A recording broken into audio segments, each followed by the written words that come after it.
guys. Question of the week is pretty simple. Out of the 3 Neverending Story movies, or I guess the entire Neverending Story universe, since apparently there is one, DeHart, besides the 3 movies. I've done some research. What is your favorite character/creature? I'm going to have to go with Jack Black's unibrow. Just the unibrow? Just his unibrow. It's a character on its own. Okay. Basically, if they just put googly eyes on it, it would have been like that friendly little caterpillar that lives on Jack Black's face. That just makes me think of the little caterpillar guy from Labyrinth. Yeah. It's very Bert of Bert and Ernie. Oh, yeah.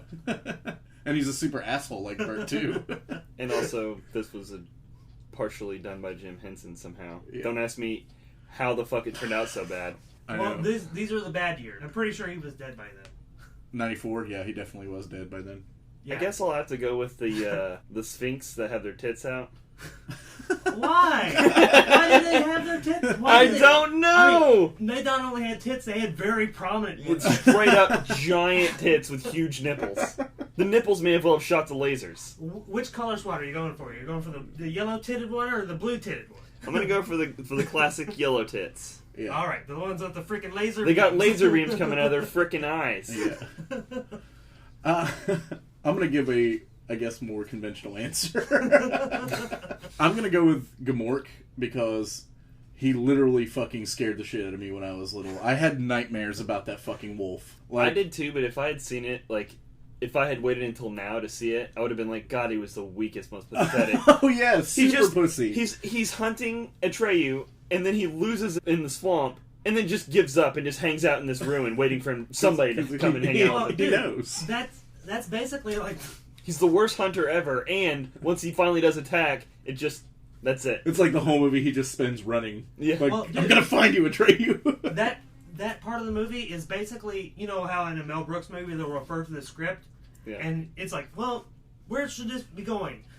That's what was going on. They had the storyboard for all the different scenes. Oh yeah, on in the final scene, it was just it's like, okay, this is where I meet up with him in the ruins.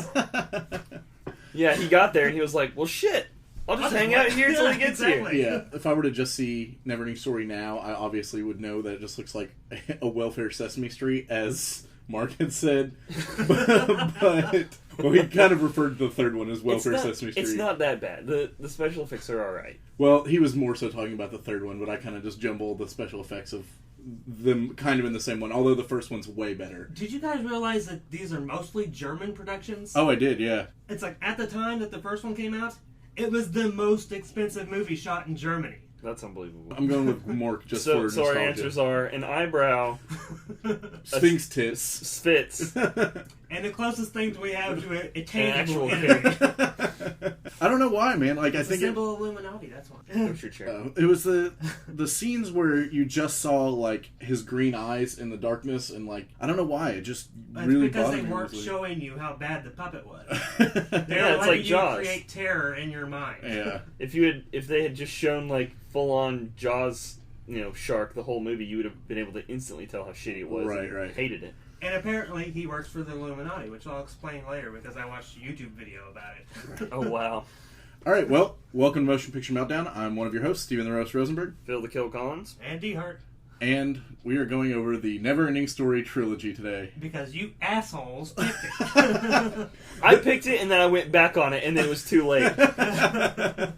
You guys were like, nope, too late, doing it anyways. I mean, this is something that we talked about doing for a while, and the first time I mentioned it, Mark had said, I don't want to do that because the third one is AIDS. Well, I should have listened to Mark and never allowed us to having done this piece of shit. Well, you know what? Mark still got away with not doing it. But he has seen it. It doesn't matter because he had to watch it at least, so that's at least revenge enough. Yeah. I think he said on Facebook today that he used to work at a video store and he watched it on a slow day. And after he watched it, he grabbed the DVD out and threw it in the supply room so nobody could ever rent it. That's why he's a hero. Yeah. Mark is the hero of the Neverending Story. We're having ultimately gotten rid of the story by tossing it in a broom closet. Mark! Say my name! Nope. Don't let us forget! No! See you in hell, you bitch. It's like you used to have honor and like dignity, and then you just suddenly became a worthless piece of shit. Fucking childlike bitch. Alright, so Burn. Neverending Story came out in 1984. It was directed by Wolfgang Petersen, who is known for Das Boot, Troy, Air Force One, Enemy Mine, and Outbreak. Okay. Enemy Mine is pretty awesome. I used to like hate on it a lot from kind of the screenshots and shit, and then I actually watched it and I actually really liked it. Enemy Mine's amazing. Yeah, it is. Is that the one? Really Is that the movie where two guys, or an alien and the guy get captured, or get not captured, but stranded on a planet together? Yeah, Yeah. It's actually Louis Gossett Jr. plays the alien. I think he was nominated for that role, but Classic science fiction plot. and then of course Air Force One. Get off my plane! Yeah. Give me back my family! Give me back my family of planes. Barrett Oliver plays Bastion, and I know that he probably didn't do shit after this because his IMDb picture is still just that picture from fucking Neverending Story. Yeah, really the only other thing he was really famous for is he was in the Cocoon movies Okay. Alright. as a kid. So he's just a child actor, Just the basically. same. Yeah. Yeah. Just the, Same with Noah Hathaway, even though the dude is just buff as fuck now. he still makes stuff. Does he? Yeah, there was lots of stuff on his IMDb page, but it was just he doesn't look anything like Atreyu at all. It was like clearly pre-pubescent Atreyu. Yeah, at the time, I really wasn't sure if he was a boy or a girl. And I mean, like the first few times that I watched it. When you were little? Yeah, when I was little, I didn't know. Yeah. Yeah. I didn't at first, but then I just thought, his name's Atreyu. I don't see any boobs, so alright. Teeny Weeny, played by Deep Roy. He was the real little guy. He was the Oompa Loompa from the Tim Burton Charlie and the Chocolate Factory. Okay. I didn't bother to learn a name, so it's Teeny Weeny. Yeah. What the fuck could that be? The Teeny Weeny guy. Did you guys know who the voice of Rockbiter was? Skeletor! Yeah, Alan Oppenheimer. I'm looking at your notes. Yeah, fucking Skeletor. But dude, that guy is in all kinds of fucking cartoons. Oh yeah, he's old as shit He now, was by in the way. everything in the 80s. And he's still alive. He's finally retired from like doing voices for shit. Like he Well, just don't worry, retired. they'll remake Masters of the Universe with fucking The Rock, the Tooth Fairy Johnson. Well, they should just get Franklin Jella to play Skeletor again. You know, he would actually probably be a pretty good He-Man. The Rock. The Rock. I totally Yeah, agree. I know I he mean, he doesn't look like the But I think we can Prince be. Adam, but you know what? Who cares? That look needs to go. Yeah. That can't be Yeah. that can't be around anymore. They could just like put CGI muscles on Sharon Stone, and then she would be Prince Adam. Well, it's wow. It's similar to how they got rid of the Hercules look from Kevin Sorbo days, and now it's The Rock Yeah. as Hercules, but just a badass and not just a woman. Yeah, he's insane looking. But dude, it's like Brady was talking about how she would never fuck The Rock because she feels like she'd just be insanely intimidated just walking into the room. She would just get killed. I was like, yeah, just be like immediate jackhammer, just. oh, I think he would oversell it too much. Oh. Because Do he you always smell- oversells. I feel like if he was banging a girl, he'd just like spit on his hand like he was wrestling. I think we need to move past this line of thought. But yes, Alan If there's Oppenheimer. anything wrong with Anything to stop us from ever getting to the third movie would be great. The budget for this movie was 27 mil. It was the only one out of the trilogy to actually make its budget back in theaters. I mean, it did make the budget back in the United States, but it also was worldwide release. I mean, it came out in basically all the major, I don't know, the major countries, all the big countries. All the major countries. Well, Yeah. I'm assuming since this came out of Germany, they probably had a German dub of it. Yeah. And they loved it because it's depressing. Yeah. Also Switzerland, France. But Germans England. love depressing bullshit. Yeah, Germany. it's like the plot is we got Bastion and his asshole dad, whose name we don't give a shit about. Major Dad, Major Dad. Gerald McCraney. He starts off his day by eating raw eggs in a blender. It's like, I've never seen someone really do this, especially not like a businessman. Like I feel like I've heard of people that are like trying to like pump iron and like get buff Yeah. eating raw Pure eggs. protein, basically. Yeah, but Well, he's an engineer, which we don't even find out in this movie, but we'll find out in the second one. But what is it? Why does he need to be buff? He's lifting all those heavy parts that he engineers. He engineers things by hand. Nope. Yeah. Those are called construction workers. Yeah, but he's very hands-on engineering. Well, that's fine, but either way, he's kind of shrimpy for a guy that eats 5 dozen eggs like Gaston every morning. It's very condensed muscle fiber. Gaston. You know what I'm talking Yeah, about. I do. He eats 5 dozen eggs every morning. So, is this based on an actual book? Yes. Yep. I have not read the book. Have any of you guys read the book? No, but I read the IMDb that referenced the book. Well, that's good enough for me. I wouldn't mind reading. And the book, apparently the actually. first movie covers roughly the first half, of the book. and the second movie covers roughly the second half. Third movie covers nothing. There wasn't a break in between. Okay. It's like he just read the book straight through in the book. Okay. In the book that he's reading the book. Oh god. The bookception. Yeah. This is Inception before Inception was Inception. Yeah. Yeah, his dad's giving him the old responsibility talk because he's drawing horses. It's like, they're not horses, Dad, they're unicorns. It's like, oh, well, that's a lot better, son. This is the 80s. I will straight murder you for saying something like that. Well, the kid probably just got done watching Legend or something. Yeah, probably. This might have been... I thought, It might have been before. It was in the 80s. I don't know. This is 84. Yeah, the Legend was probably That after doesn't this. matter. That kind of shit was in the air. Yeah. People were ready for unicorns. Basically, his dad tells him... Well, first he, like, straight shames him for not being able to open a jelly jar. He's like, pussy, and he just sits it back down. And he's like, God, it's so disgusted with his sissy-fied little son. And then he basically tells him to stop having an imagination. Yeah. It's like you need to just stop. I mean, you're 7 now. You have to keep your head out of the clouds. It's like, seriously? Already we're stomping on his imagination? And on your way home from get a school... job. Yeah, I was going to say, on your way home from school, make sure you get a fucking job, too. Yeah, because I'm tired of supporting And you. have dinner ready by the ass. time I get home from work, you piece of shit. Yeah. See, we're a one-income house now because your mom's dead, so you're going to have to start pulling your own fucking weight. Yeah. And most likely you're the reason she's dead, so... Yeah, it was you. Alright, right now I just want to climb up on my soapbox real quick and talk about how pissed I am at this guy's dad, and Okay. also just generally movies that are like this. I am so fucking sick of movies that tell kids that they have to fight their way out of their problems. Like, oh, I know what I'll do. I'll just fight these 3 kids that are clearly bigger and older than me, and then I'll win somehow if I fight them. Yeah. Well, you gotta stand up for yourself. I'll get the shit beat out of me and thrown in a fucking dumpster full of hypodermic needles and fucking get AIDS and die. And that's how I'll stand up for myself. No, maybe they'll just beat my ass and leave me on a train track to fucking get ran over. Okay, I kind of agree with you to some extent, but this is the only thing I have to say about that. If you keep letting a bully you, he's just going to keep fucking doing it. So you might as well send one of them to the hospital. But this kid's not sending anyone to the hospital. No one that's willing to pick on him. If he can bite hard enough, somebody's going to the hospital. That's all I'm saying. He has to develop psycho anger. Once you develop psycho anger, people don't fuck with you. It's true. When one of those kids' buddies has a fucking chunk out of their leg that this kid bit out of it. That's not going to psychologically damage him for the rest of his life. Eating a little kid. He doesn't have to swallow it. Yeah, he can spit it out in his face. Oh, yeah. No one will fuck with you because you're going straight to juvenile detention. Anybody that's listening to this podcast that is thinking about taking this advice, please, God, don't. This is the fucking stupidest stuff I've ever heard. What you gotta do is you gotta chase the chicken, Rock. You gotta choke it, and you gotta punch it in the face. When you can beat the fuck out of the cock, you can beat the fuck out of the bullies. It's true, man. There you go. No. Incorrect on all counts.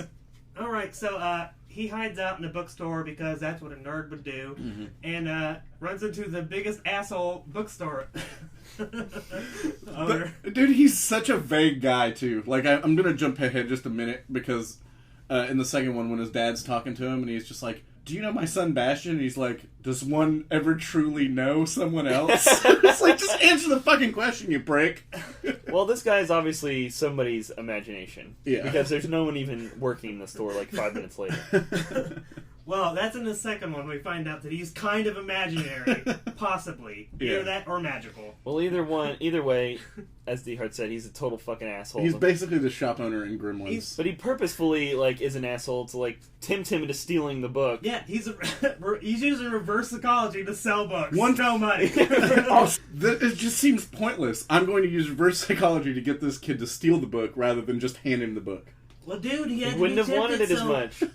So you have to tell him this book is way too crazy for you, little kid. Yeah. Way too crazy. I'm gonna put it here in a very safe place underneath this piece of newspaper. There's tits in here. You can't have this. Yeah, Sphinx There's tits. 4 pairs of stone tits. Stone tits. That's 8 stone boobies. You can't look at this book. What are you talking about?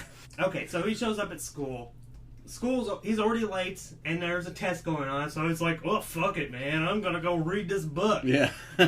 Okay, and I came up with 2 questions from this. Why do they have such a large storage area in this fucking school? And why does he have the key to it? Well, the key is hidden in this broken fire alarm, and it's just sitting in there. And he just pulls it out like he goes up there all the time. But then whenever he gets up there, he's like, oh, look at all this crazy shit. It's like, I've never seen before. Have you been in this room or not? And if you haven't, why do you know exactly where the fucking key is and how to get in there and what, And also, why are there all the coolest shit ever up there in that attic? Like wolves' heads on spikes. I was going to say, especially the giant direwolf head or whatever the hell was up there.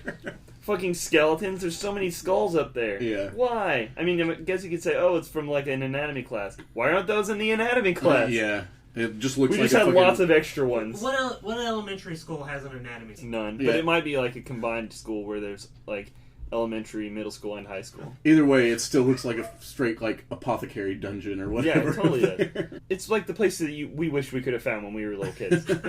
Filled with wolf Except heads. we wouldn't have, because if we were cutting class, we would have gotten in trouble. Yeah. Major Dad would have beat his fucking ass to death. To death. You would have basically waterboarded him with fucking raw eggs until he was a man.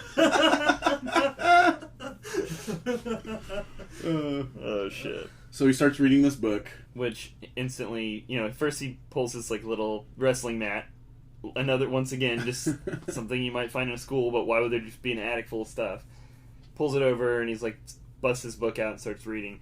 And is instantly transported to the world of Fantasia, where he learns about all the crazy ass shit that happens there. Which was originally in the book called Fantastica, by the way. And then they changed it to Fantasia. Because it sounds more Asian. Yeah. God damn. And that's when we're introduced to the Rockbiter, the, what do you call him? Teeny Weeny, the racing snail, and the giant bat. And, Batman. Yeah, basically. Man Bat. Man Bat the hang glider version. Oh, and that fucking gross, goblin. The goblin guy that rides the Man Bat. Yeah. Yeah, that's what I was talking about. Batman. Oh. There's Bat, and then there's Batman. Okay. So there's Batman and then Man Bat. Because the bat is obviously not just a normal bat. Yeah. Too big. Man-sized. I love Rockbiter's entire character. I think that he looks awesome. And he's got a giant in this one. Yeah, in this one. And he's got a giant fucking big wheel. Yeah, the biggest big wheel. It's total Fred Flintstone car. Yeah.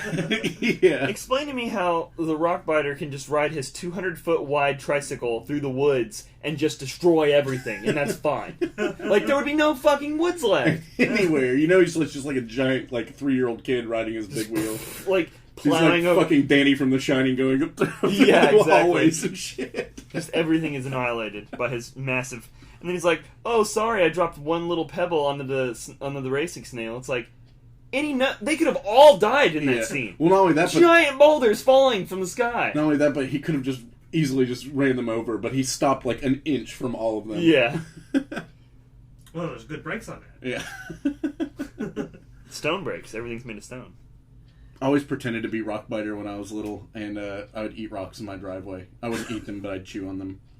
Nice. So which explains why you've never had a chipped tooth, right, Stephen? Never. Just dozens of... Dozens. Well, it's the same tooth. Just keeps getting chipped. Okay, so they're all on their way to the Ivory Tower Yeah. to find out about the nothing. Yeah. because nothing is happening.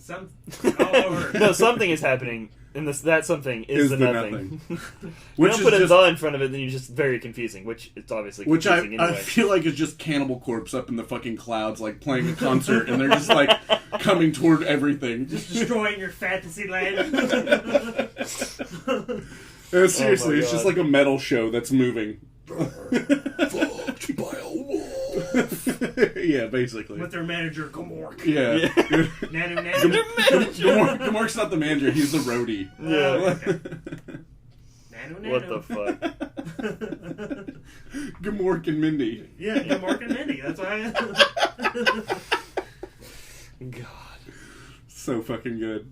So we skip ahead to the Ivory Tower because nothing happens until then. Yeah. And we see a shindig. A smorgasbord of creatures, basically. Where a Klingon is kind of he's delegating this giant crowd. It's full of different movie characters. Yeah, movie characters.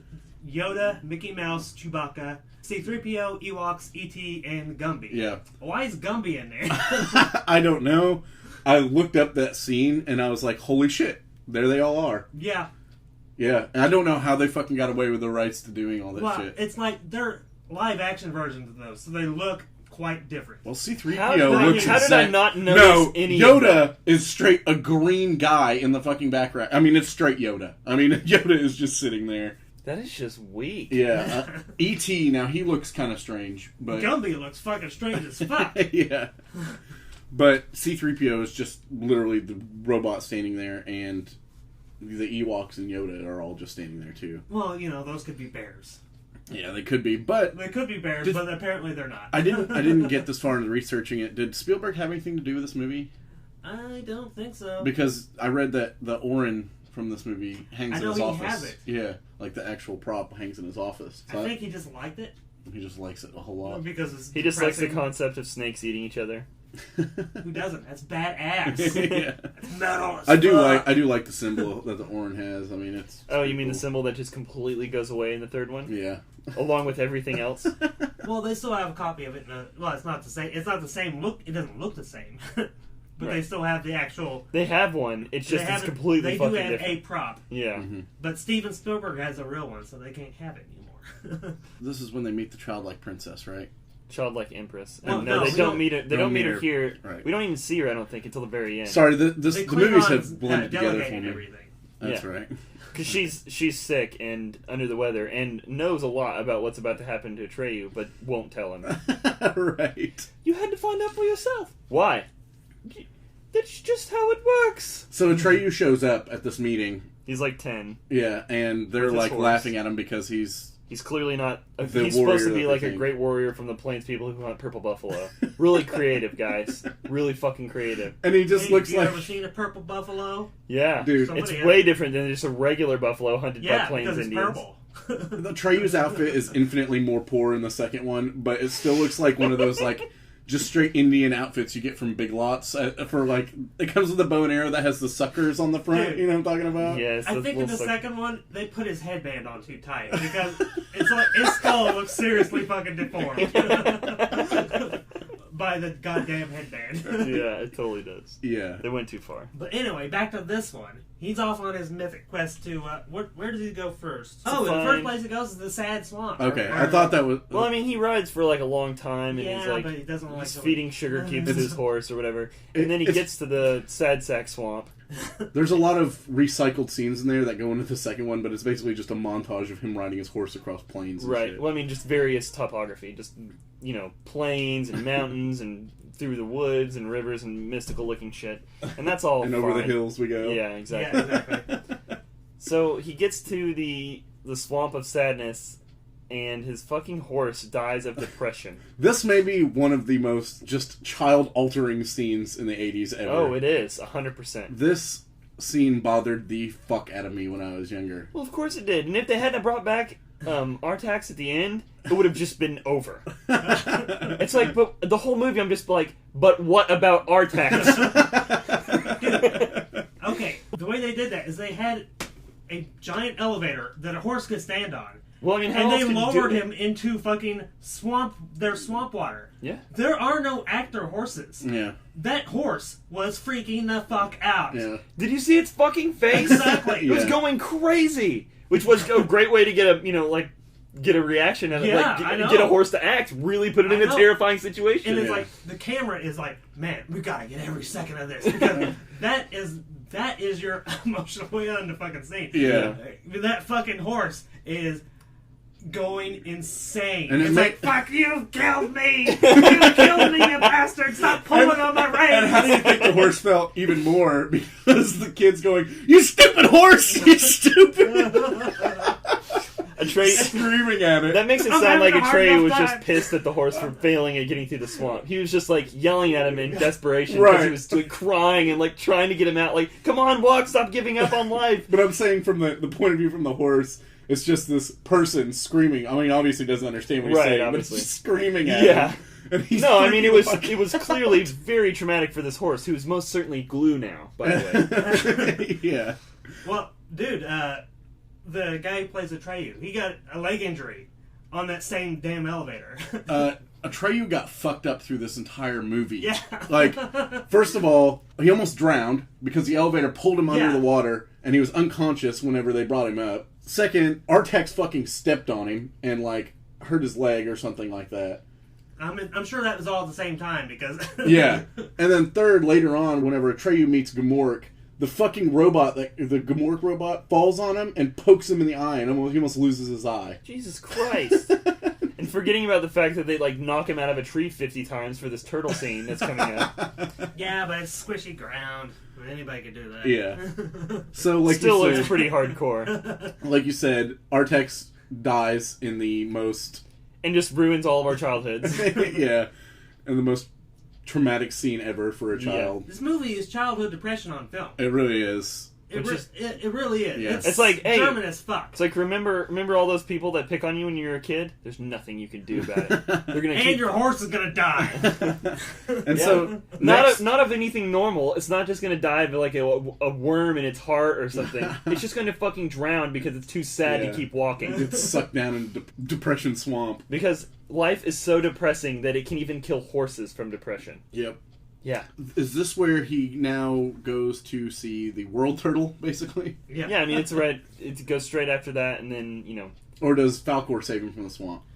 Falcor has to save him from the swamp after the turtle gives him basically nothing. It's like, Yeah. oh, you are doomed to fail because he well, you gives him need his to go- next mission objective, but he tells him it's obviously way too far for him to go. Yeah. And it is 10,000 miles? After sneezing on him 4 times. Yeah. Because he's apparently allergic to humans for some reason, or whatever the Plains Indian creatures are. Yeah. Humans, I'm guessing.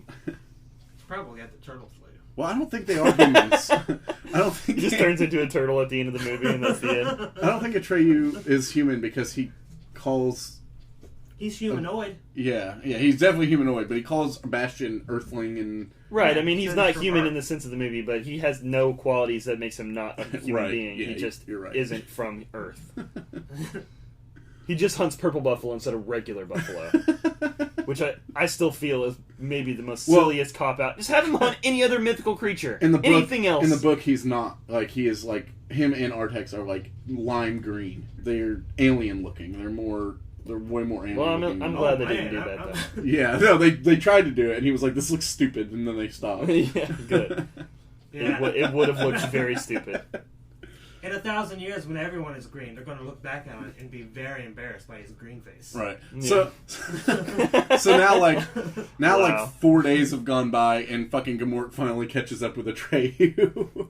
Yeah, and he's almost got him, and then, spirited away by By- a luck dragon. Yeah. Which I guess I was making fun of Mork earlier because he was just basically gave up after he lost him in the swamp and just never even cared to find him again. But he flew him 10,000 miles. He's just a wolf after all. No, he threw him like... 9,900. But, dude, he was still over 100 miles away. Yeah, Whenever and he it's like- walked 50 feet It's seemingly. like, you know what? Maybe you could have flown me past these dangerous gates. I don't know. Because he picks him up immediately afterwards. Yeah. But That's anyway. another one of those the Hobbit I know. situations He's where it's got to like, go through his trial. yeah, it's Yeah. like you could just have him fly straight to the end of the movie and that'd be it. But Well, you know what? That would be no He movie. would never got to see them big old rock titties. Yeah, it's true. Which is really the most important part of the movie, I think. Let's not jump ahead of Falcor because I do want to talk about him a little bit. Falcor, the big Cliffordy red. Falcor just looks like a mange dog. Yeah. Dude, in the first one, he looks like John Carpenter. Yeah, His face looks just like John he does. Carpenter. I can totally see Wow. I mean, that's they owe the fucking motherfucker a check. Pretty sure they tried to use his voice too. His scales always freaked me the fuck out when I was little too. Because they don't even look like skin. No, It looks like bubbly skin. I hated it. It looks like burned skin. Yeah, it just They're looks kinda- like he's. What they remind me of is that, you ever seen a Gila monster? Yeah. Yeah. Just like that. Yeah, They have definitely. the beaded scales. Yeah. It's Yeah, fucking which would have been disgusting. fine if that was what his whole body was covered in. But it's not. He's got feathers and fur and every other goddamn Yeah, thing. he doesn't look like a dragon. He just No. looks like a straight up sheepdog. And if he looked like a dragon, it would be like an Asian kind of dragon, like the kind that they like take through the streets of Which China, comes Festivals into and shit. which play comes in the into third one. play. Yeah. Well, I'll get to it. Yeah. Yeah. And then Falcor takes Atreyu to those two little gnomes. And he winks a lot. Takes him to these two little creatures that he apparently nurse him back to health for 4 days. No word from the nothing, just taking over everything. The male one has like a straight night flyer vampire tooth. Yeah. straight out of the Just middle a of his single mouth. one. Yeah, and Falcor is just... That whole puppet is so fucking weird because... It's hardly a puppet because there's only... The Like head's three the only moving part that parts. works. Right. It's very... It's, Anytime you see anything else moving, that's when they're basically doing like the very distant, like we're just going to have this thing wiggle around, look like it's spiraling into the distance. That's like they always do the spiral into the distance Yeah. because I think it's the only thing they can do with it. That's like the only thing I give the second one over the first one is I think the Falcor animatronic looked a lot better in the second movie. I wouldn't for the say face. I wouldn't say a the lot better. eyes, the face looked fine. It was the weird fucking bright orange eyes that it had that And they're tried like, to make it more. and they're straight up blood red in the third one, like murder face red. Or no, wait, was that the second one? This is That's the second, the second one. one. Okay. That's what I'm saying. They're really bright. That's right, orange. because in the third one, they just have completely. Clifford. It's The literally just. Clifford the dog. It's just Falcor, Falcor's retarded brother. He is so dumb. Falcor. The two little gnomes are going to help him get past the big tittied sphinxes. Yeah. Well, That's straight. because- Fuck that knight up, by the way. Yeah. What is that? What is that knight even doing? Where's he coming from?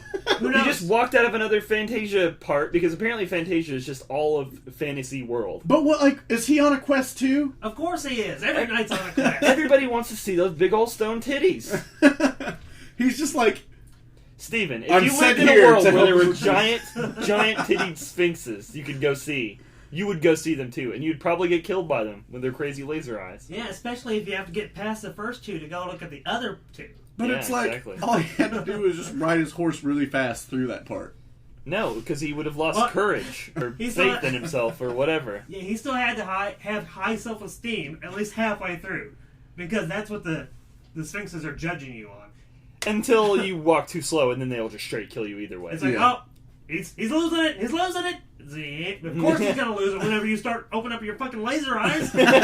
He's like, oh shit, maybe I'm not good enough to walk through here. Yeah. And then there's just a straight Star Wars effect, and their sparks blow up off the knight, and he Yeah. flies to the ground or whatever. But so then Atreyu does a crazy somersault and Yeah. gets past the sphinxes. I only have one other note for this movie, but we'll get to it in a few minutes. Okay, and this is where he gets to the Well, he has to walk through the cold right. right after the desert.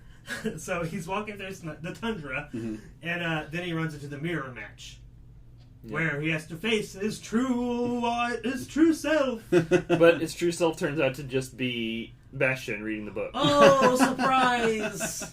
Surprise of surprises. You're just like, what is going on? Yeah, that part never really made any sense to me at all. Well, I feel I like know that Atreyu is just Bastion putting Yeah. himself into the role to Yeah, be like yeah. on an adventure, and this is really Bastion's trial, not Atreyu. Basically, he doesn't exist if someone isn't there reading. Like, if he hadn't have loved unicorns so much, they wouldn't have drowned Artax in the swamp, but they just had to make him even more sad and hate his life. and cry because Yeah, he's sitting there he straight crying. cries. Yeah. You ever cried at a book? I think we should. I don't think I have. I don't came think I close have. once. I didn't cry, but I have read books that were like It really upset really me when fucking Hedwig sad. died in Harry Potter. The And last one. Life of Pi was probably the saddest book I've ever read. Most of the books I read aren't sad books. Did they run out of pie? Yeah. Was that the sad part? There was Life a large. Oh, now we're just gonna There have was to a eat large cake. shortage of pumpkin pie. Oh. No, there's a large shortage of most pies that I hate. Fuck you, Philip. God, we had such a long argument the other day. Yeah. Okay, just by him continue reading, he defeats the trial. There was no trial. Yeah. All he had to do was keep reading, and that happens. Mm-hmm. And So- that's when he gets to the second pair of big-tittied sphinxes. At this point in real life land, there are. It's night. He's read into the night, Mm-hmm. and his dad is probably wondering where the fuck he is, or just Oh, I'm sure he doesn't glad care. that he died by getting tossed into a dumpster full of sharp objects. And it's like storming it like crazy outside, and like holes are being poked in all the windows and shit. It's fucking chaos in there. Mm-hmm. And he just is like, this must just be part of the book. Wolf heads are falling on him. Yes, wolf heads on spikes. Explain to me where that was supposed to be from. Like, I get the whole skeleton and, the wrestling mats and all the other crazy shit that the suit of armor that's for some reason in there. Yeah. It was for a play that had a wolf in it. Because, really, Gmork is just a wolf head. Yeah. Basically, yeah. In most shots, he's just a wolf head. Well, Champa champa. it's a pretty fucked up play because that's a straight up wolf head on that stick. And it's Like, pretty they just got a terrifying. taxidermied wolf head, and that has to be what it is. No, Either it that or is. it was like the master of making No, it's replica definitely wolves. a real wolf head, for Yeah, sure. it's real scary looking. And actually, speaking of wolf heads, this next part is where he encounters Gmork, isn't it? How does he? Well, How the fuck let's does see. he get there? That's what I was going to wonder. Like, Well, he gets flown out. He gets Oh, that's right. He flies out in the storm with Falcor and then just gets knocked out of the sky, and they're like looking for each other. Atreyu! Falcor! Well, he gets Atreyu! hold on. He gets the dirt No. about. You've skipped ahead. He gets the dirt that he needs a human In order to stop the Oh, nothing. yeah, Exactly. that's That's what right. I was trying to So say. he was trying to reach the boundaries of Fantasia, and then the wolf drops mad knowledge on him once he reaches the Roman. because they get separated ruins. because of nothing. Yes, right. The distance of this is just perplexing because it's like he flew 10,000 miles this way. Yeah. To talk to a giant frozen big titty statue to just tell him, go the other way, motherfucker. So what? How far does it get with Falcor before he just happens to drop into Gmork? well, I mean, it Long can't way. have been that far because the wolf was within reach. Okay, Right. this isn't the real world. I'm sure it doesn't. Distances don't matter. Which they explain yeah. later. That distances So- makes no difference because you could literally just imagine that it was different and it would be different. Yeah. So then he comes to the catacomb, or not catacombs, but I guess it's like a little temple or whatever. Yeah, it looks like Roman ruins Mhm. and mixed with the storyboarding department of this German film company. Yeah, and that's where everything catches up with itself. And this is the scene where I was talking about, where I watched a YouTube clip on this, where Gmork says that he works for the power behind the nothing, which is never explored in this movie. And I watched the whole long fucking YouTube video about this, explaining what he's talking about is the Illuminati. Really? Yeah, the Illuminati doesn't want you to have an imagination because people without dreams are easily controlled. There you go. Are you sure he's not working? Boom. You sure he's not working for the power behind the nothing, which is just? Ziada Which is or- just or- Bastion's or- dad. I was gonna say Who whatever. hates imagination and just eats raw eggs I was all gonna day. say whatever they're called in the next two movies because they're different. The nothing is basically different. There's the Well, nasty. it's not and the- the those are It's, just it's different the emptiness things. in the second oh one. the emptiness. And it's because of the villain is Ziada or something like right. Viagra or something. Viagra. Yeah, Please so- take this villain without operating heavy machinery. Like your dick. Yeah. Yeah, so it's either the Illuminati or it's the villain from the second movie that we haven't gotten to yet. Yeah. One of Okay. those two things is what he's actually working. The enemies in the movies just get progressively more half-assed. Because first it's the nothing, which is the ultimate, like... Metal Storm. Non-existent. It's straight up non-existence. It's like, Death. what happens when you die? Nothing happens, and your fucking horse is not going to be there. You're just going to be fucking dead. Yeah. And it's like, okay, well, that's super duper depressing to drop on a little kid whenever he's 3 years old in the 80s. That's Well, fine. you know what? It's time that he grew up. It's and time got to grow a up job. and get your fucking head out of the clouds. All right. So now, So then you move on to the villain of the second movie, which is the almost nothing, which is just Emptiness. like a shell, but there's nothing in there. Yep. And then you move on to the third one where it's just Jack Black's eyebrows. And it's like that you just went way off the tracks. Eyebrow. My bad.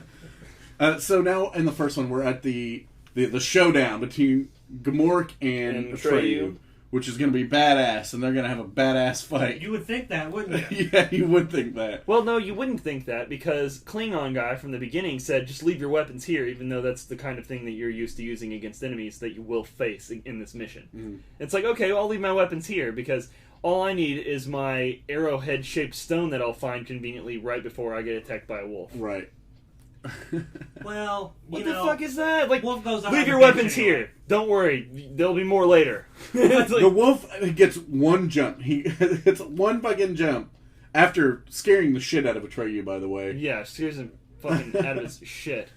And then he gets one jump, and then he's just like, dead. I mean, as bad as that is, that actually works. I mean, what could have happened? Like, how is this little scrawny, like, prepubescent girl gonna fight a wolf that was really 3 times bigger than a normal wolf? Right. There were villagers that would kill lions by letting them pounce on them while they had spears. Right. And then sat the back. lion was, Same with bears and Bears, yeah. Yeah. other giant animals. You just have to aim good enough The edge. to get. ended that way. The Edge was awesome. I It love was that movie. awesome. I fucking love that movie. Fucking Great Bear. Yeah. Fucking Anthony Hopkins and Alec Alec Baldwin. Baldwin. Yeah, Yep. that's a fucking great movie. That was a great movie. So Gmork is now dead as fuck. Yep. and, By convenient being impaled on this and now obviously meant to be a weapon rock. and now that nothing has basically fucking arrived. Yep. Mhm. Like this I mean, is my, it arrives and annihilates everything. It's just rocks floating in space at this this point. is my favorite scene of the movie. Whenever Atreyu's straight like hanging on that tree. I looked up how they did that scene. I couldn't find out how they did it because they've got him. Obviously, it has to be in some kind of room with like a huge fucking fan where he's blowing I mean, sideways. there would have needed to be a fan, but it's not. There isn't a fan. Well, I guess there probably is. They could have had like a jet engine. in No, there. people put those jet fans and stuff and use them in movies to get people to have that like flying effect. Well, I mean, I just didn't know if they would have had that in the 80s in Germany. Mm. I know that they exist now because they have had. Like, I saw an episode of MythBusters where they use those, but They could have had a set on like a. Have you ever seen one of those tilting rooms? yeah, I was gonna say Yeah. could have easily just turned the camera on. Like, he could have just been holding on like this, and then just they could have been dropping things vertically. Yeah. I don't know. That could happen. Well, I mean- think they did all the parts where stuff with debris was flying around. I think that was done in like a separate shot, and then it was like placed on top of that. I don't think that there was literally debris and shit flying around in the room while this. I mean, maybe. I guess he had to. It wouldn't matter. They like let horses stomp on him and like Yeah. drowned his ass. They They don't don't give a care. fuck about that kid. They're actually kind of hoping he dies at the end, literally, so that can be even sadder for the movie. Yeah, but that's my favorite scene in the movie. I love the way that scene looks. It's whenever really like well shot. holding on. I'm He's sure. like, I'm sure it was some sort of movie magic trick. Either the camera was turned, or he was turned, or both, or whatever. But You mean Falcor, because this is before he knows about that shit. Oh, okay, yeah. so Falcor comes and saves him, and apparently Falcor doesn't need oxygen to survive because he can just fly in space. Mm-hmm. He's imaginary. I understand that, but it's still like you're in space, dude. Come on. There's imaginary air in space. Yeah, an imaginary. It's imaginary space. That's what I was gonna say. There's imaginary air. They're and not. imaginary They're not space. even in the vacuum of space. They're in less than that. They're in literally nothing. You can breathe nothing. Yeah. If you're This- not real. This nothing is delicious. I wonder what the oxygen content of nothing is. Yeah, it's like 74% nitrogen. No, it's nothing. Well, anyway, they fly to what is now miraculously still intact Ivory Tower Tower. because they wish for it, I guess. Because Well, he's that got was the last orange. part. I mean, Yeah. right. That's like the main thing. Of Mhm. Eventually, nothing would get there, I suppose, if somebody wasn't reading the book right now. Yeah. Although, would any of this even happen? Because No, it it's all wouldn't- in it's all in children's imaginations. Like the whole point of the entire Neverending Story It's series imagination. was kids don't read enough books anymore, which is probably true, and it was probably true in the 80s. But it's like there's easier ways to get information: video, audio. You don't need books necessarily all the time. Books are awesome, and I recommend everyone reads them. But it won't be the end of the fucking world if we don't have them, Well, or if little kids don't read enough of them. I'm a strong advocate for books. I agree. I am too. I'm just saying That's the whole point of the movie. Like, the whole take-home message is nothing... Use your nothing imagination. Nothing more than imagining things happening and, like, pretending there are crazy creatures, and that sort of thing is super healthy to do, and you need to do it, or else you will be a depressed fuck like Bastion's dad. At this point is when the childlike empress tells Atreyu that in order to stop the nothing, Bastion Has to give her a name. has to give her a name. And thank you to the miracle of subtitles so that I finally know what the fuck her fucking name is. I didn't look at the subtitles, and, well, first of all, I watched this with Brady, and Brady was like, I don't really feel like she's asking that much. Because Bastion was like, what? What do I do? And, like, everything is just exploding and breaking apart, and he's like, I have to give you a name? He doesn't... Okay. He doesn't really believe that it's real because it's clearly not real. It's a fucking book. Yeah, you can't accept that. Like, that's the whole point. Like, he has to really believe or really use his imagination in order to save Fantasia. Right, I just feel like that part is just drawn on for the purpose of things really that explode and blow You know up. what? They actually don't have any clue what he said. And I have no clue what he said. I know what he said because I looked at the subtitles. it might have been the name from the book. What did they say? Fucking Moonchild was his mom's name. Moonchild was the name from the book. Yeah. It's His like mom's what he name yells was out does not- Moonchild. what he yells out does not match that. Yeah.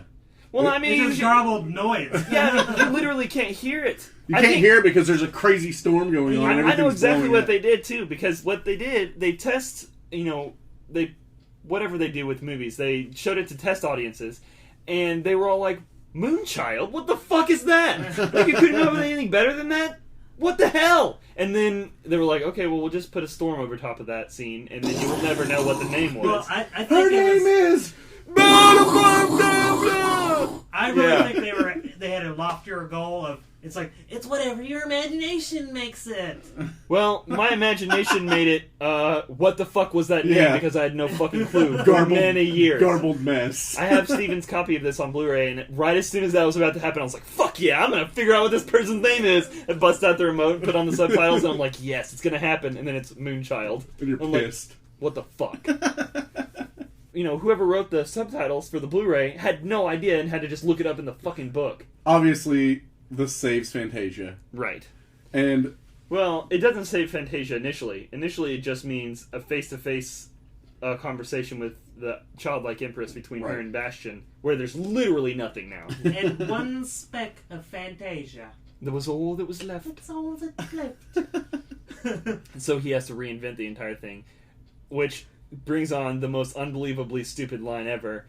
Oh, it's even more beautiful than I imagined it. It's like, no. It's exactly as beautiful as you imagined it. Because he just had to push it back. Yeah. It's no more beautiful or no less, because it's completely in your imagination. You couldn't possibly imagine something better on accident, not knowing about it. That makes no sense.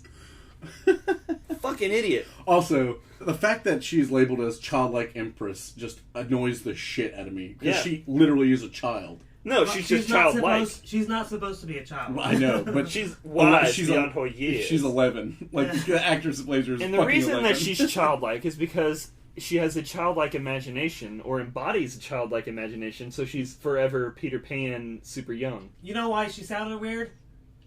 False teeth. She lost her two fucking front teeth. In this Had to wear movie? falsies. Or just in general? In real life, and In then real they life. had to... No, I meant, did she lose her teeth in this movie? No, they didn't get knocked out during the scene. Okay, that's where what I was asking. she probably was just young and lost her fucking teeth. Like, Yeah. she was a kid. Right? I mean... Well, she was like 11. Oh, shit, actually, she was like 11. Like, why would she have been losing her front teeth? Are you sure she was 11? Yeah, that's what I read in the... I lost my front teeth when I was, like, 5 or 6. Yeah. Obviously, she was a late bloomer because she looks like she's 5. Yeah. Well, at any rate, she didn't have teeth, and she had to wear plastic ones and sounded like an idiot. A couple things about this movie. The author hated the movie, so he refused to have his name in the opening credits, and then they stuck it real small at the end credits. That's so ridiculous. Like, how could he refuse to take credit for his own work? Because he hated it. That doesn't matter. It only covers the first half of the book. And Doesn't then matter. also they cut 2 scenes out that were supposed to be in it that I kind of feel gypped on. Like, there was a scene where Atreyu gets attacked by like these giant spider wasp creatures, Who cares? and then he gets poisoned, and that's actually what happens when he gets better from the gnomes. He was lost in the fucking swamp. Just thought it would have been cool to see the creatures. They would have looked like ass. It would have been more impressive that the gnomes were able to bring him back from it, sort of like the Hobbit style, Right. what's his face gets stabbed. Frodo gets stabbed by the Shelob. by the evil sword. No, it was the. I'm talking about Fellowship. Oh, the first one. Okay, I thought you meant one. And then the elves bring him back to life, and it's like really mystical or whatever. But this one, he's just like has a small number of injuries from having fallen out of a tree from being sneezed on a lot of times. Well, dude, he had the fucking SARS from the turtle. Yeah. And then there's another scene Turtle where SARS. Atreyu exactly. and Falcor fight giants in the forest. And I see scenes cut out too. Yeah, but I'm thinking all these would have looked like garbage. In 1984, I'm glad those things on their weren't in there. budget, those are not doable. Would they look like garbage then, or look like garbage now? They would have looked like garbage then. I don't know. I don't agree Flying puppets did not work in 1984. Hey, Falcor looked good. You No, he only didn't. saw his head when he was flying. Falcor did not look good. He just looked better than he does in the other two movies, Right. which is not saying a lot. I'm saying for when we were kids, he looked good. His head looks great.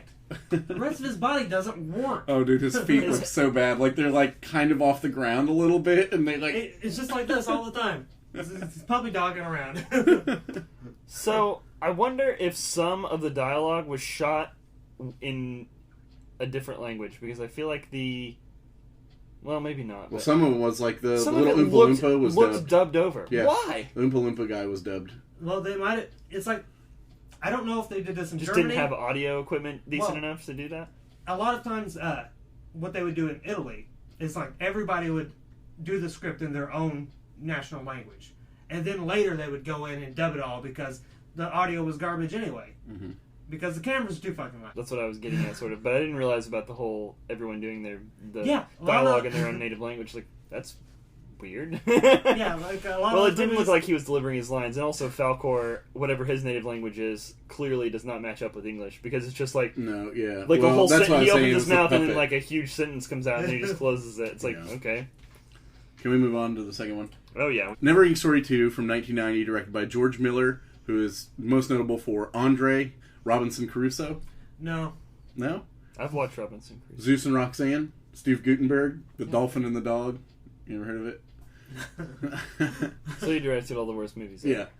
Bastion, played by Jonathan Brandis, who is dead, by the way. Yeah. Of suicide, apparently. Yeah, hung himself. And me and Mark spent about 20 minutes the other day just sending suicide jokes back and forth to each other about this guy. Like, It's because he was in this movie, right? huh? Yeah, I mean, Yeah. I mean, that's why he did it. It had to be. No, yeah, that's why we did it. Like, we were just talking, like, I said that, he didn't hang around for any sequels. Oh my god. I saw that you posted that on Facebook, and I was deeply disturbed. And Mark said something about, like, I don't even know. I can't Probably even... shouldn't say it if Mark said it. Yeah, it was like 20 minutes of back and forth hanging jokes and his career swinging in the breeze. And like, it was, What the fuck? But anyway, Jonathan Brandis is the biggest thing I remember him from was being Bill from It. He played young Bill in It. Well, see, I wouldn't remember because that movie erased part of my brain whenever I was a kid and replaced it with just terror. What about Ladybugs? Did that fill up the other half? He does hate Rodney Dangerfield a lot. And then Atreyu was played by Kenny Morrison, and his most notable role for me was a foot soldier in Teenage Mutant Ninja Turtles 2. Thomas Good Hill. job, Atreyu. Welfare version, Yeah. whatever. Thomas Hill's the only reprising actor, and he is the really shitty shop owner. Yeah, the Coriander. Yeah. K. Coriander. Yeah. What is his first name? I don't know. Coriander? Corey Coriander. Damn you, Steven. So this one starts off with like a slapstick thing in the kitchen, and then they have the intro where he's at the swim meet and he's fucking it up because He's too much of a pussy to jump Yeah. off the high rise, which it's like, anyone would be afraid of that. Those kids, if you don't jump right, you could break all of your bones jumping from that high. Yeah. So he goes home, tells his dad he's a failure. His dad's like, you got a cramp again, right? Oh, dude, that's right? this next scene that you told me to watch out for. Yeah. Okay, so his dad disses his sweater. He says, "I like it." It's so good. And he's like pretty much crying at that point too because his dead mom made it for him. And he's just like, "But mom made this," and the dad's just like, "Oh, ooh, fuck." I probably should have said that I hated the sweater, although I still hate it a lot. Yeah, The sweater did look like shit. Yeah, it was. Well, the sweater's like 30 years old by now. Yeah. It wasn't 30 years old at the time. I can tell you that. But Bill Cosby could have worn it. Yeah. Well, I like it. So this is when he gets the book back. Yeah, he's mad and he goes into the store and he steals the book again. Well, first he's like, "Hey, do you have any how-to books?" And the guy proceeds to make fun of him and tell him that he's not in the fucking he's not in the video store. He doesn't need to go there to learn. Apparently, whenever this movie was made, 1990 or something? Yeah, 90. Apparently, in 1990, they thought that the future was going to be everything in the version in the form of a tape. You would just go to the movie store and get a tape to figure out how to do something. Well, apparently to learn how to high dive is in the courage section. Yeah, the courage section of my bookstore.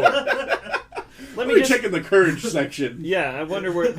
It's right between the book on how to talk to girls and the book on... Clearly being a smartass, but it was still like, it didn't come off like that. He literally went to the courage section. He was walking up a ladder like, maybe I have one in the courage section. I thought he was just going to go find some books that would be like inspirational for people that had no courage. Well, it didn't matter because you didn't get like, to see here's it. the Wizard of Oz, and, you know, because the little kid picks up the fucking book again, he's just like, I need this. Give it to me. And he just steals it, and then the guy... No, that book asks too much of you. And then the guy's like, "No, don't take the book." And then he leaves, and he's just like, and then he does the creepy John Lovett smile. He took the book this time. It's like, yeah, there's a naked picture of me in the middle of that book. I can't wait till you get there, little kid. Apparently this kid is not familiar with Oldest Trick in the Book yet.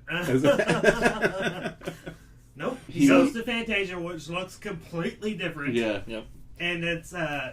which is fine. It's supposed to be a fantasy world. Mm-hmm. There's an acid lake, and he talks to a bird. What was the bird's name? Nibbly. Nibbly? Was Nibbly. Nimbly. Like Nimble-ly? Nimbly, yeah, Nimbly. It doesn't matter. Nambla. Yeah. That's his name. And it looked like Howard the Duck fucked one of the flying monkeys from Wizard of Oz. Yeah, exactly. Perfect description, and equally as shitty looking as Howard the Duck, which is infuriating to look at now. I don't know if you've seen it lately. I saw it a couple years ago. Poor. Yeah, it's fucking awful. And they run into giant robots. No, they're just giants, actually. They're just giants, but they happen to be... They're totally robots, though. Okay, I'm just they have saw blade hands. I'm going to throw this out there. I agree. I liked the first movie, and then when I started the second movie... I actually watched the third movie before the second movie because I didn't want to fucking buy the second movie, which I ended up doing anyway. Or There's renting no way around it. Yeah. I watched the third one knowing that it was going to be infinitely shittier than the second one, so I wouldn't end on a shitty note, even though the second one was still pretty shitty. But I just felt like I watched a 2.5-hour episode of Power Rangers. Like, not even the good Power Rangers, the shitty Power Rangers. That was literally what this was. Yeah. Literally. These giants This were was just so a long shitty. episode of Power Rangers. You could probably throw some Power Rangers in there, like with green screens. Oh, yeah. And it'd be Power Rangers. Yep, totally. I mean, that the villain was straight up the Rita character for the first season of Power Rangers. Yeah, Zaida. Zyrita. Zyrita. Yeah. Let's not get into the whole... Because the plot is totally fucking ass backwards. Okay, so him and Atreyu they're on a quest to go fuck up Zaida. Right. And they, like, get there right fucking away. Yeah, they get there immediately. Yeah, but there's lasers. There's lasers on a castle that's shaped like a gristly claw hand. Before he gets sucked into the book, which didn't happen in the first one, and I don't understand why it happened in this one.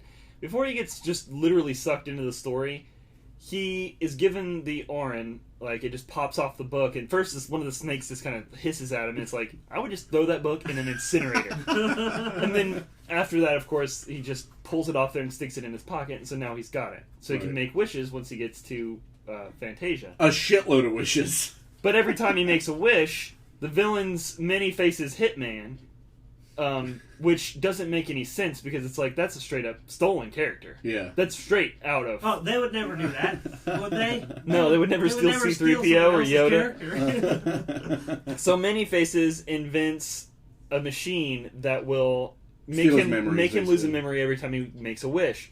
Which is, okay, that's fine. But at first, he's like super reluctant to wish for anything at all. Like, I'm going to change the these lake giant- non-acid. These giant monsters, well, he figures there must be a reason for Yeah. it. Oh, it makes the building shiny. It's like, yeah, but it's also super dangerous. People die in it every day. It's like somebody could easily just trip into it, right? And you could fall into it and just die. You would die. You would melt in the lake. But just as long as the buildings are shiny, that's cool.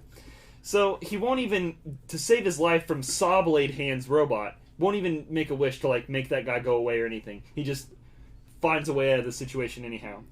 But then, as soon as they make their way to, the Hand of Nod or whatever, it's firing lasers at everyone, blowing up imaginary dragons, what have you. I need a step, and another step, and another step.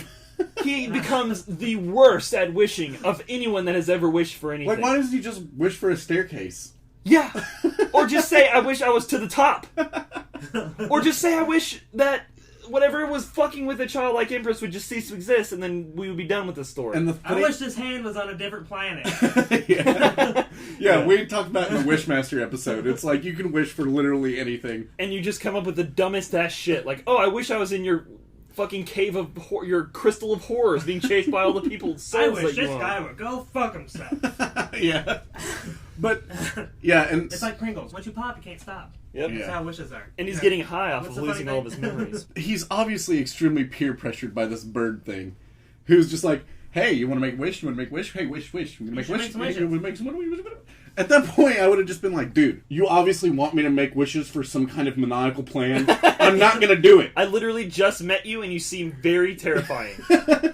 And you happen to want me to wish a lot. Yeah. Why? You literally want me to wish no matter what the situation is. It's like, oh look, your shoe happens to be untied. You want to wish it back tied? It's like, no, asshole, I'll just tie it. Are you sure you don't want to wish? It's very shitty. But then, lo and behold, he just starts wishing for everything and just at will. He makes 33 wishes. Which is apparently he has 33 memories. He has 33 thoughts. That's it. After Which that... you would know if you had just taken one look at his fucking vacant face, where he Well, clearly... actually, no. It's like he still had one left. Because once the last one's gone, he becomes empty-headed. Yeah. And he's hollow like everything else. He's empty. And that's why he's Because that's the very clever name he came up with. The emptiness. New condition. The emptiness. Yeah.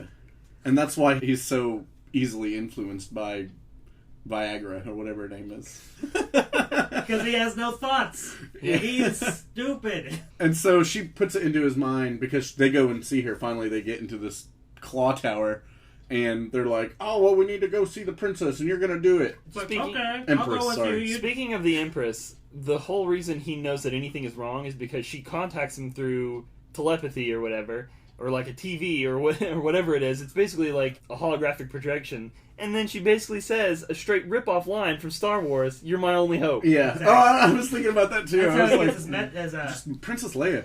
She also had just straight Angus Scrim from She Subspecies hair. Straight up gross. She looked so like young and like angelic and beautiful, and in the second one she's just like, yeah, she's just got a fro now. Yeah, just Phyllis Diller. Ew. Then they throw a bunch of scenes that are cut straight out of the first movie into it. Yeah, a bunch of riding through the woods and everything scenes. Well, it's like they've got to go back. They got to take her back to the princess as a prisoner. So it's like, oh, I'll ride with you. The Indian and the dragon will ride on the outside. I'm Right. gonna ride in your carriage and be completely mesmerized by your fucking Crazy influence. And your This movie is- Harry Potter belt. It's awesome. It wasn't like that. Yeah.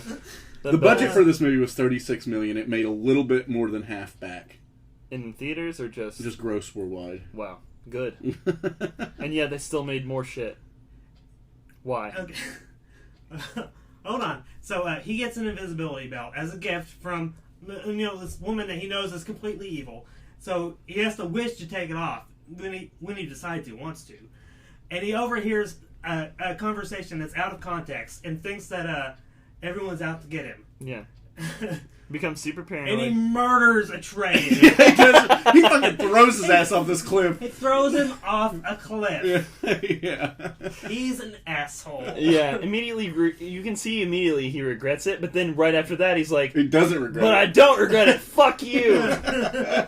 It's not even real Atreyu. It's kind of welfare Atreyu because we discussed earlier. It's like shitty, Headband too tight. yeah, shitty Big Lots Indian Atreyu. There's a very inappropriate request for a high five, which represents to me this movie's obsession with what it thinks the 90s are going to be like. It's like, what is this getting real? I am real. Is real a joke to you? It's like, what the hell are you talking I don't about, know. crazy Indian person? The dialogue is balls in this movie. And then he's like, before going off into battle, he goes, give me 5. And he's like, give you 5 what? And he's like, why is that there? It's like a shitty buddy cop. And they do the same thing, like, over and over. There keeps being things that are references to the 90s. It's like, no, this kid doesn't need to be wrapped up in the 90s. He's a fantasy guy. Which, this whole dialogue that you're talking about completely destroys the continuity of the third movie. Yeah. Like, any bit of it. There is no continuity in the third. I know, but that whole part just... Okay, we'll talk about that in 1 second. Let's just skip to it. I mean, there's nothing else to go through. I mean, he wishes things back. He wishes his that way she out of had a trouble. heart, Right. Tin Man style or whatever. And so she does, and that causes her to explode for whatever reason. Right. High blood pressure. Yeah. Why the fuck is I his wish she dad- had a heart with 2,000 pounds per square inch blood pressure. Yeah. Did you notice his dad was a completely different person in the second movie? Not the Everyone actor. is different. No, not the actor. I mean, like, the character was completely different. He was a piece of shit in the first one. He didn't give a shit about his son. He still doesn't give a shit about him, though. He does make fun of him for not being able to Okay. jump off the highest. Yeah, but high he's dive. also, for half the movie, straight searching for him and, like, really worried about him. And then Well, he's I just like, mean, he is his son. He's probably going to be liable for, like, child neglect if he can't find his own son. Yeah. I don't know. And he's an engineer. He doesn't have time for this shit. When I see shit, I know that I saw that shit. Yeah. Like the fucking, like, sticker that was at the beginning of the Neverending Story that says, K. Coriander bookseller, antique books. And it's like, yeah, I'm sure you sell a lot of antique books putting stickers in them. That's a real good way. That's a really good marketing strategy. Oh, I have an original Gutenberg Bible that I put a fucking, I just tagged it with a can of spray paint. Oh, Fucking speaking idiot. of spray paint, that was the fucking weapon That he wishes for. that he wishes for to defeat To the blind robots. the robots. Because he's got such a vivid imagination. But once again, this movie thinking what the 90s is going to be like, he's like, oh yeah, the kids are going to be wild and I'm gonna spray painting tag everything. these robots. It's like, man. spray paint? That's a weapon? What? It's like, yeah, we use it against walls in my world. It's like, no, you don't use it against walls. You use it on Well, walls. you literally use it against walls because. But walls are not villains. The paint goes against the wall and it sticks there. Yeah. So. All right, let's move on to. Yeah. There's one more revelation that I want to go over in the second movie. Okay. His name, apparently, is Bastian Balthazar Bucks. Yeah. So he has maybe the most you would get your ass kicked sounding name Yeah, he's the ever. he's the BBB, He's the Taking Back Yeah, Bacon he's Burger. Burger, we know. the Texas Double Bacon Barbecue Burger. Oh god. So yeah, that's one of the things we find out in this movie, and then they just exploit the shit out of it in the sequel. And also, you have a really shitty theme song. Like they had a pretty awesome '80s.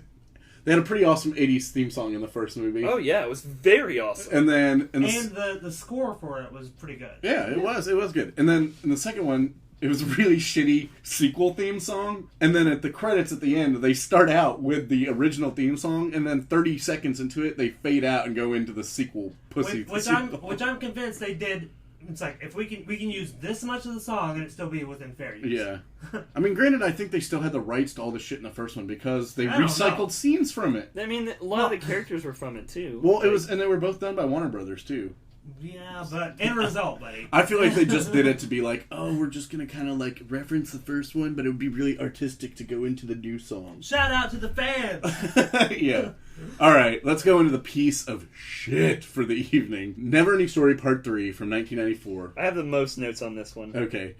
Directed by Peter McDonald, director of Rambo 3. The one where he works with the Taliban. Yep. And Legionnaire, Philip. Wow. You know that movie? Oh, that's the one Yeah. where Van Damme first grows a knot on his head. Yep. There's also one where they smash the shit out of that pot for no reason. It just shows a bunch of guys getting stabbed. Like, it's a whole scene, and there's, like, clip after clip after clip of guys getting stabbed. And they're like, and then there's a clip thrown in the middle of some guy just hitting a pot with a sword. Okay, We were just like, Wait a minute. Why the fuck What? did he smash that pot? Hey, he thought got stabbed crazy. You thought like- there might be coins in there. It was He's like the played scene too in much- Monty Python when he fucking chops the candlestick for no reason. You know what I'm Or talking about? yeah, there was a candlestick and like some flowers on the wall that he kills. So most of this movie takes place in the human world because we apparently are done with fantasy. Because even though it's a fantasy movie, we're done with that. It's played out. Yeah, well, we've done as much as we can in Fantasia. We need to bring Fantasia to the modern 90s. Yeah, it's basically the Masters It's of the Universe Crocodile movie. Dundee comes to exactly. Masters of the Universe, when they take Eternia to the United States. The 80s. Yeah, basically. It's very much that, and does not work the same way those movies did not And work. it stars Free Willy and Jack Black. Yeah. Free Willy. Yeah, the kid. The is actual from, whale. The kid is from. No, he's dead. Much like Bastion from the second movie. But Stephen. Jason James Richter is the little kid from all the Free Willy movies, and then and he's from Cops and Robertsons too. I'm sure that's With Jack pronounced Palance. Richter. I've seen that, yeah. It probably is Richter, I'm sure. But anyway, yeah, Jack Black, and then Melody K from Camp Nowhere. Can we just agree that the daughter listening to Kiss from the Rose is the best part of the movie? Best part of the movie. Agreed. Budget Why for did this- they spend so much? They had to pay for that song. Yeah. Why didn't they skip that song and put the money into the movie to make it good? They had to pay for all the songs, which there were I many, know. There many were too songs. many songs. Okay. They're like, we can't afford to write a score or This- to have original music This written. is not This should not be a soundtrack movie. No. The budget for this movie was as much as the second movie made. So I feel like they just took what they made with the second movie and spent it on the third one. But they Why didn't did even. they They were keep in doing debt this? at that I point. know. Did they even publish the what this one made? No, they didn't. That means it couldn't was find, bad. Yeah, I couldn't find what they made. This is what kind of pissed me off. Is the first two movies I didn't find any accreditation to Jim Henson's Creature Shop, but I found on this one, and this might be the poorest thing I've ever seen Jim Henson's Creature Shop do. Well, I agree with you, but also with a caveat. There were creatures in this movie that looked good. The crazy crustacean monsters that crash through the ice cave and chase after the obviously brand new character of Childlike Empress, because she's not at all this nothing alike. Nothing like the little girl. She's grown up. Nothing alike. She's a completely different personality. Everyone does. Falcor, everyone. Falcor is so shitty looking in this movie. And he's so stupid. Can we just not talk about the plot and just talk about all the shitty things? Yeah, let's Because I do it. really don't want to talk about the plot. Okay. But okay there are with that. so many good things. Dude. The rock monster's fucking rock wife beater. What is that? Okay, not only that, but they completely changed the name of the rock. He's Rockbiter in the first one. Yeah. He then becomes Rock Chewer. Oh, Sure. what? Yeah, he's Rock Chewer. He no longer bites, he chews, Yeah. which is, I don't know why they're making a distinction between those two things. but- Yeah. I feel like they lost the rights to Neverending Okay, Story well- when they made this movie. Well, here's the basic plot. They lost their fucking It's minds. like a Free Willy runs into the library because he's being chased like bullies, like he always is. Yeah. Like in Led Free by Willy. Jack Black. Yeah, and that's when it's like he accidentally loses the book because he gets sucked into the book because he's reading it. Mm-hmm. Oh, did I mention that Did you mention? Coriander is now the librarian at the school? Yeah. Because Yeah. he is. He also has a line, Mr. Coriander. He asks him, "Oh, you're not playing hooky, are you?" He's at a school. library in a school. Not only that, but that whole dialogue doesn't make sense because he says, "What are you doing here?" And he was like, "Oh, I moved." And then he's like, "Oh, but you're here now." But he was in the same town with him before. Well, maybe they just moved across town because the guy got married.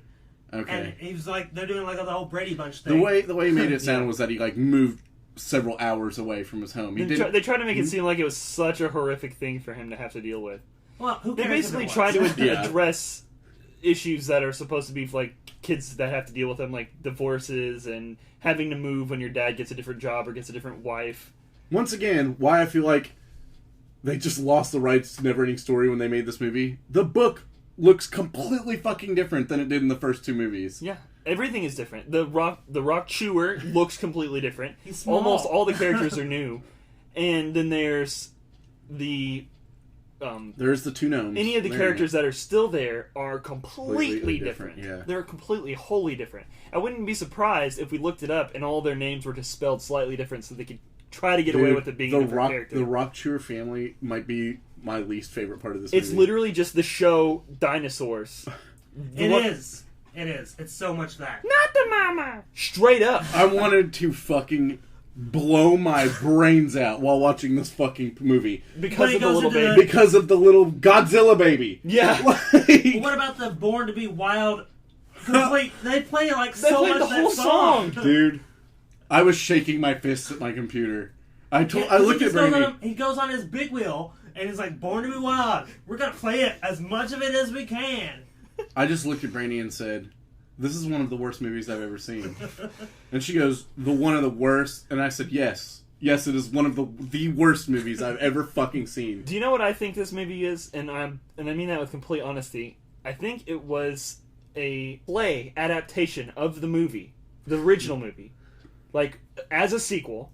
But then they were like, "Hey, this play's starting to look pretty good. Let's just film it, and that'll be a movie." So at what point were they like, "This play's starting to look pretty good"?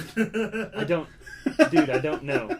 I'm just saying it reeks of high school play to me. Everything about it, all the dialogue, all the like winking to the audience constantly about pop culture and about how, you know, you lost your body years ago to the little winch. Yeah, which is a very surprising line. It's like I almost laughed at it. It's like, oh, that's kind of cool. That was actually kind of funny, but it's like, once again, it takes me out of it because we're supposed to be in Fantasia. It's not supposed to be a fucking funny. It's like none of the other movies were at all funny. No funniness. And this one thing that I would mentioned earlier about the continuity.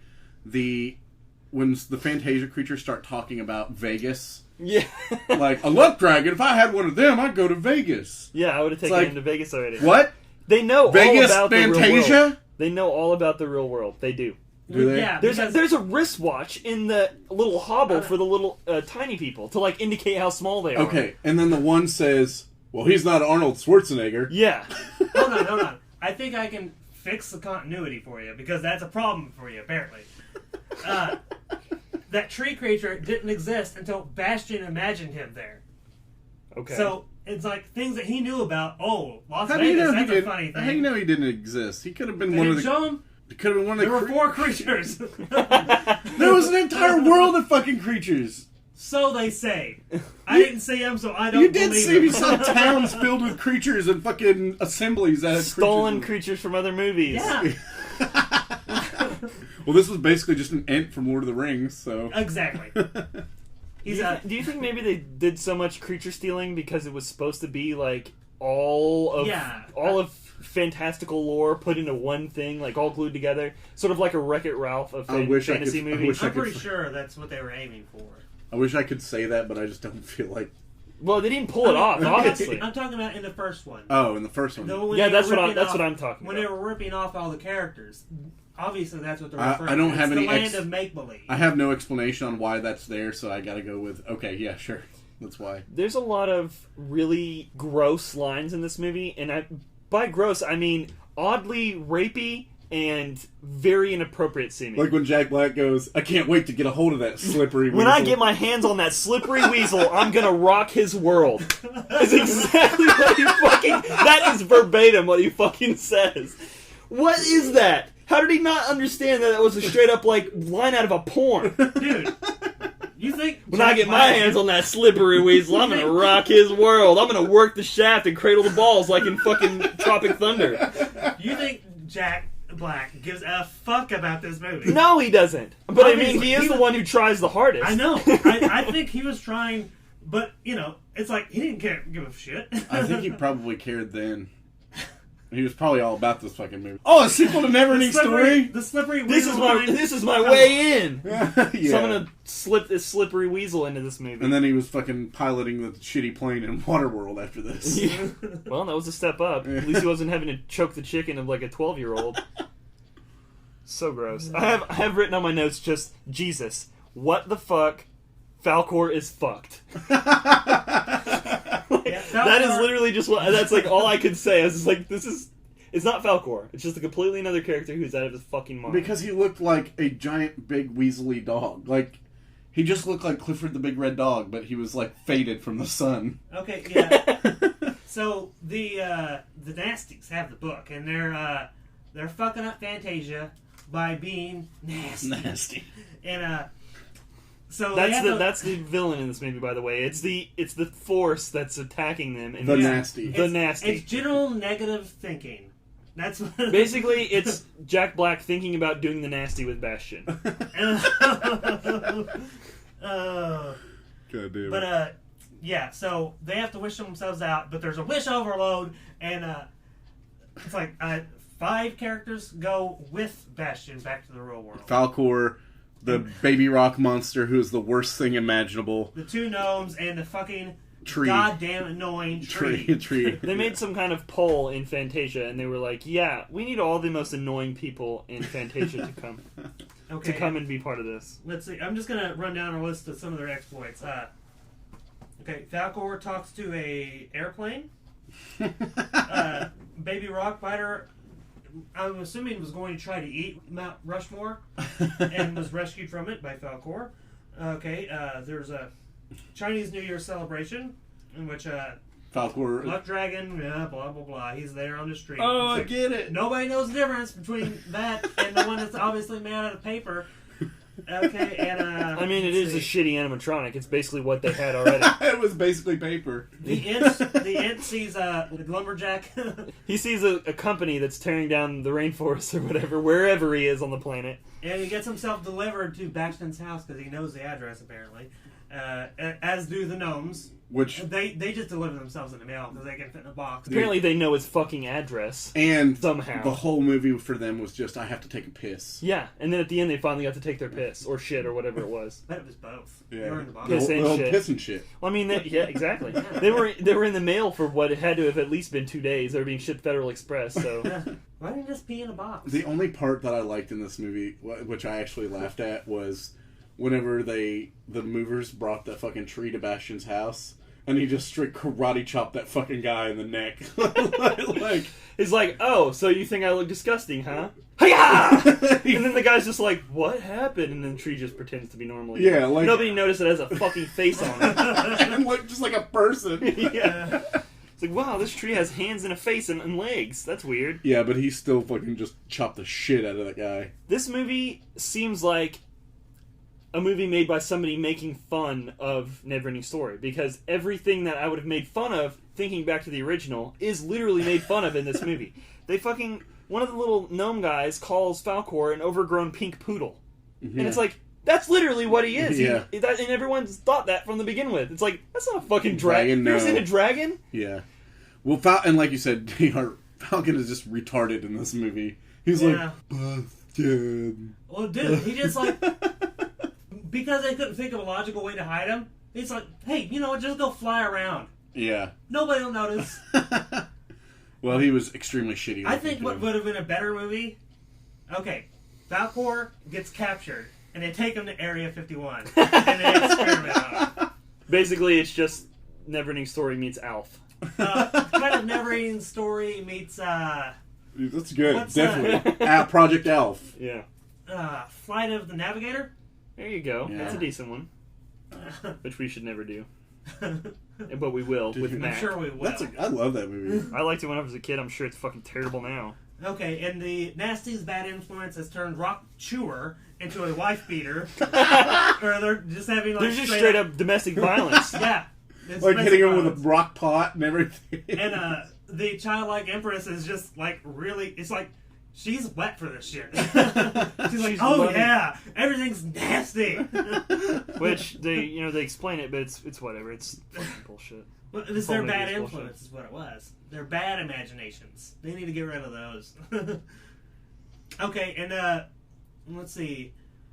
Okay, brother and sister they get along, and that's the end of the movie. I have no arguments with that explanation. Yep. All right, that's let's what wrap happened. it up. Yeah. There was a scene that I thought was fairly inappropriate where the well, first of all, there's a lot of product placement in this movie, and then there's also a fucking rap video. Oh, yeah. Which makes they literally just threw in Why? every single thing. What about the clothes Why? moment? What Why about was there a rap or what video? about the clothes scenes where she's just She's changing? trying on different clothes and just Yeah. getting them for free by stealing them from the mall. Yeah, With wishes. that was a necessary scene. Yeah, that was pretty fucking terrible. Sometime in the 90s, and apparently I must have missed this or been too young to understand, but was there a phase where people were having rat tails but on the front of their head? Like when there was one of the bullies, the like one that has demon voice at the end for some reason, has a fucking rat tail on the dead center of his fucking forehead. That was probably out of style then. I don't know. That was something the Misfits used to do. Okay. What's his name? I just missed Devil it. Lock. Yeah. I totally missed it, and I was very confused by it.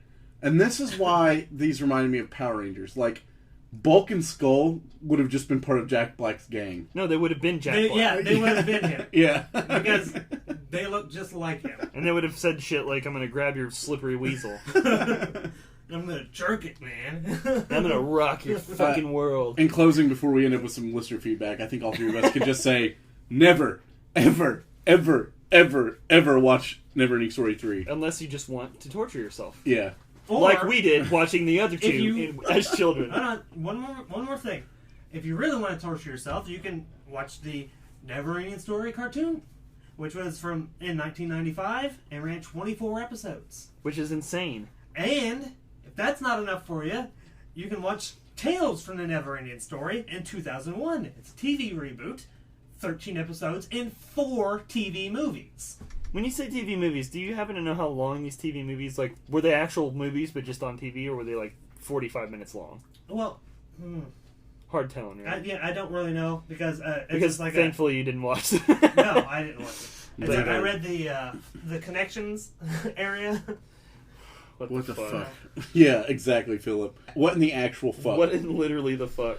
Alright, I got some listener feedback for you. One from Brad from Return to Living Podcast says, Corey wants to come on the show and argue about Stephen King. He thinks that Stephen King is super overrated and wants to argue with us about him. Okay. So, yeah, come on the show, Corey.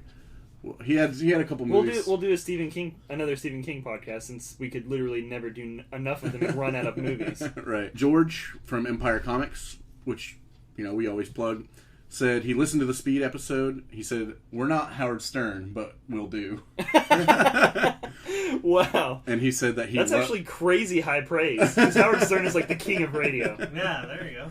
And he said he loves him some Sandra Bullock.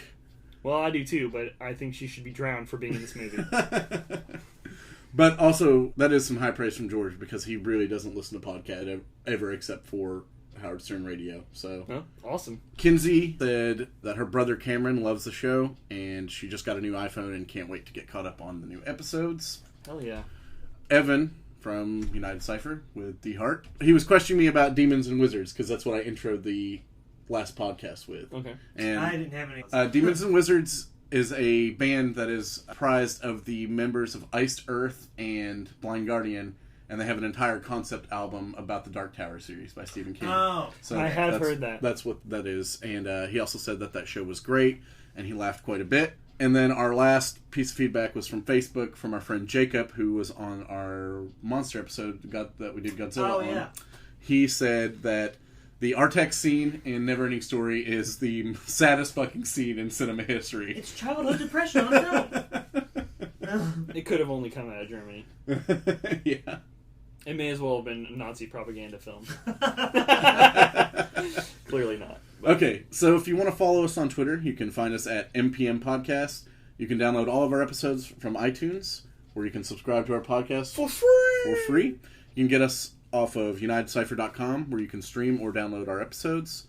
Also off a billion other things if you put us into Google. Yeah, like I said, if it's not there when you search for Motion Picture Meltdown, you can go to Unitedcypher.com and you've got the feed right there on the side. Mm-hmm. Just type in Slippery Weasel to any podcast. Do not do that.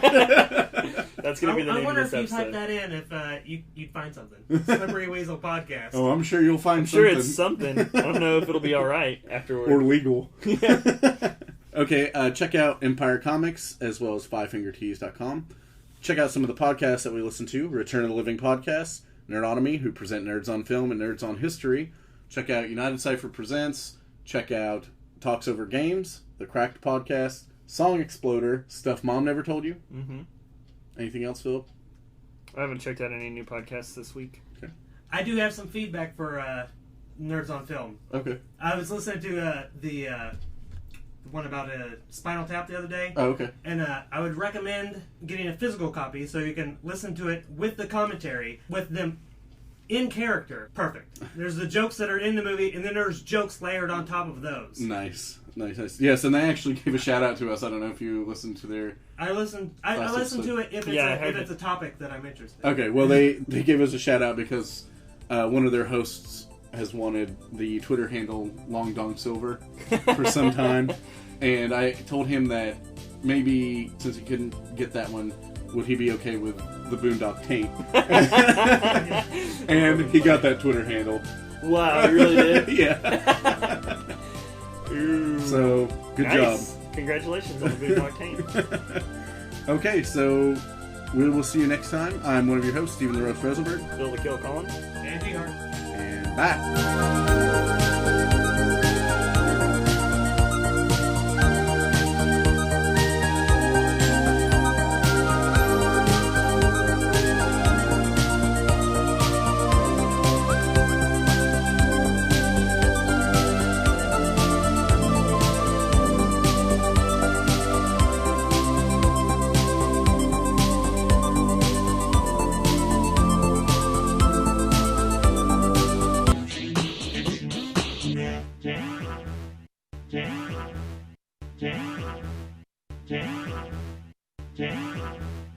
Yeah.